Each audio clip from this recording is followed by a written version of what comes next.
Hey guys, Aileen here. I hope you don't think this is a clickbait video. I know that saying healing vitiligo is something that is radically huge.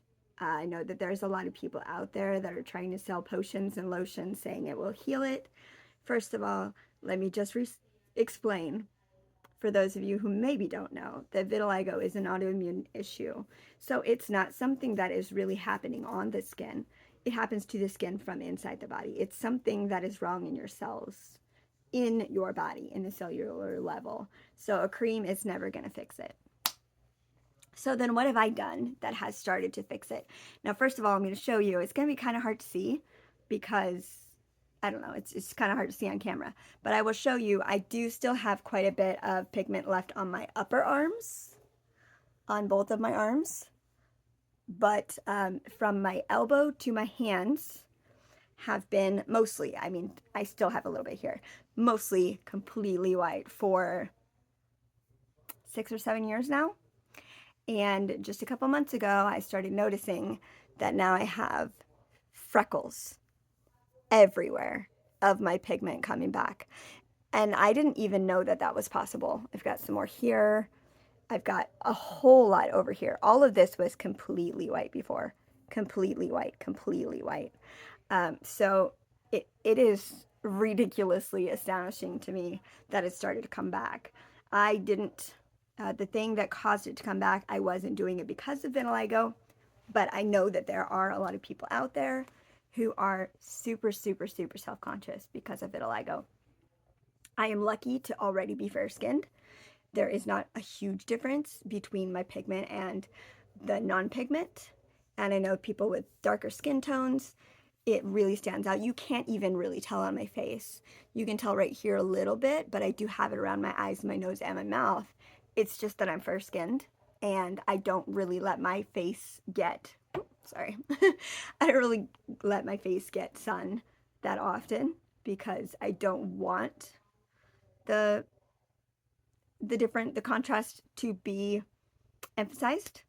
Anyways, that is why I wanted to make this video and let you guys know that there is a way to heal it. Let me just say I'm not a doctor, I'm not a nutritionist, I am not a dermatologist, I am simply just somebody who lives with vitiligo, had it since I was 17, I'm 41 now, and if I can see a difference, then I know that it's possible for you too. So I'm going to tell you what I'm doing, and you can try it as well and see if it works for you. So, just to preface, this is diet-based. If you guys have ever heard, you are what you eat, I never knew how true that was.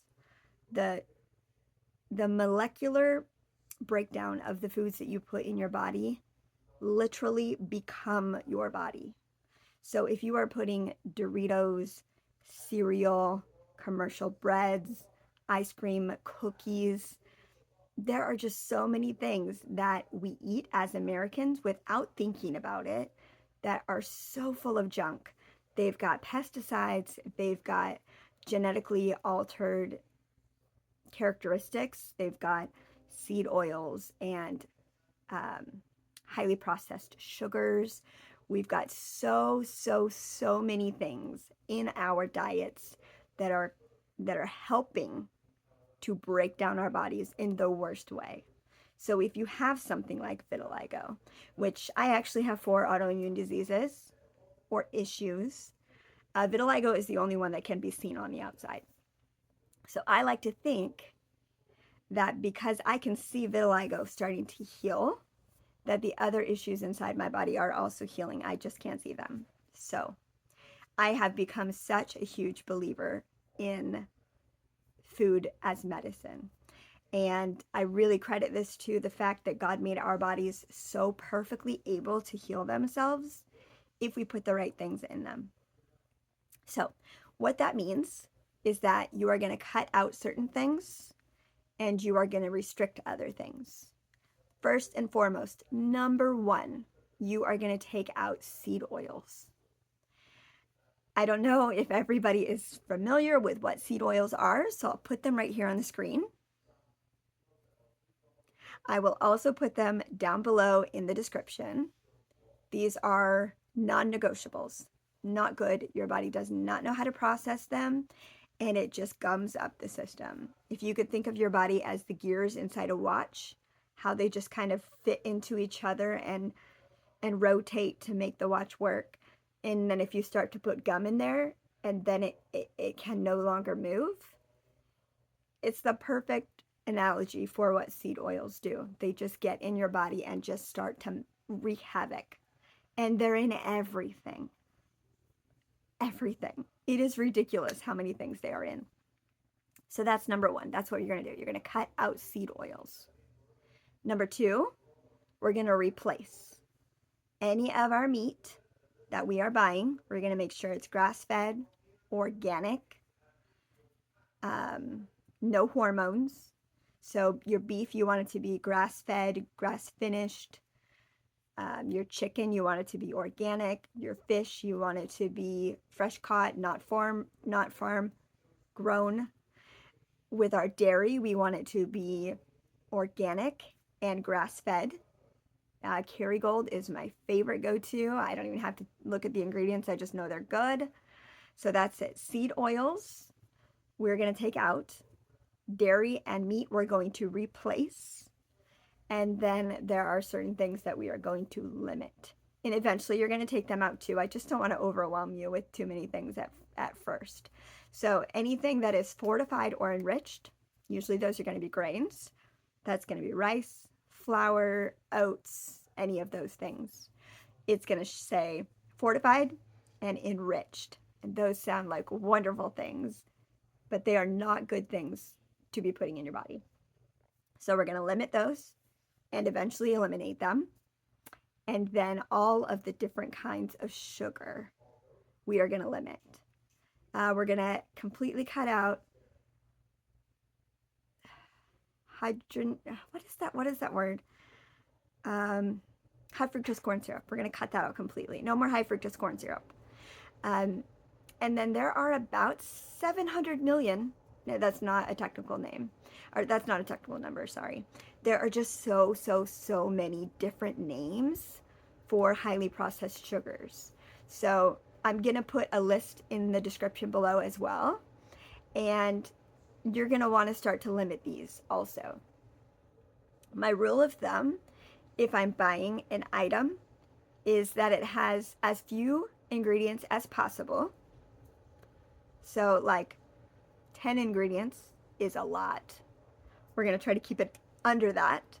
Ideal and perfect are 1 ingredient foods. So if I can make a meal with putting things together, and I can put all the things together, 1 ingredient, that is so great, wonderful, and preferable. Oh yes, also we are going to make sure that all of our fruits and veggies are organic. And that just means that we're going to be cutting out the pesticides and the commercial treatment that other fruit and vegetables get, because those do not do good things in our body either. So we're going to cut out seed oils. We are going to replace our meat, our dairy, our fruit, and our veggies with better options of the same thing. So that's not cutting out at all. That's simply just shifting what we're already buying to something better. And yes, it is going to cost a little bit more, but if you want the results of your body to heal itself, we're going to have to invest a little bit of money in that. I'm not telling you to buy a cream or a potion or a pill and promising it's going to help you. I'm telling you how to put better things in your body so that your body can do what it was made to do, which is heal itself. So cutting out seed oils, replacing those 4 items. We are limiting the highly processed sugars, completely taking out high fructose corn syrup, and trying to do as many limited ingredient foods as possible. There's also a wealth of knowledge to be learned from the experts. I have probably 5 or 6 people that I listen to on a regular basis. Gary Brecka, Barbara O'Neill, a couple of others. I will list them below. And what you can do is you can look them up on Facebook, on YouTube, on wherever you watch social media, wherever you watch videos. Look them up. They are vastly different. Oh yeah, and Paul Salandino, I don't remember, I never say his name right. One of them will not blend fruit. The other one absolutely loves blending fruit. One of them is vegan, no, vegetarian. The other one is meat, meat, meat. So inside of this collection of people, you're going to be getting a lot of different opinions, but they all go together. So they're going to tell you, you must eat protein. Now, that doesn't have to be meat. It can be this, this, this. This person says you want to limit this, and this is why. This person says you want to add this, and this is why. If you can really start to build up your knowledge about what foods are good, what foods are bad, why the foods that are bad, why the foods that are good, then you can really start to own it, take ownership, and really start to be the creator of the body that you want to have. Yes, exercise is great. Yes, there's a lot of extra things that you can do, like cold plunges and breath work and grounding, that are going to do some great, amazing things for your body as well. But we're going to start with diet, and we'll go from there. So number one today, you're going to cut out seed oils. Remember, that was the list I just put on the screen. You can find it below as well. There's a lot of really sneaky ways for them to put it in. Sometimes they'll say cold pressed and organic. It doesn't matter. A cold pressed seed oil, still bad. Organic seed oil, still bad. We're going to cut them out. Unfortunately, this actually does cut out a lot of health foods too. My favorite nutcrackers that I absolutely love, can't eat them. They have seed oil in them. Popcorners, my favorite chips, love them. They're made from popcorn. Absolutely delicious. Super, super few ingredients. And I'm hoping someday they'll change that ingredient to coconut oil instead of what is in it currently, or avocado. You can find junk food. Don't get me wrong, you can find junk food. You don't want to rely on the junk food, but if you're trying to swap from one thing to the other, you can find it. Trust me, it is there. Just make sure there's not seed oils. Avocado oil is okay, coconut oil is okay, olive oil is okay. Butter, wonderful.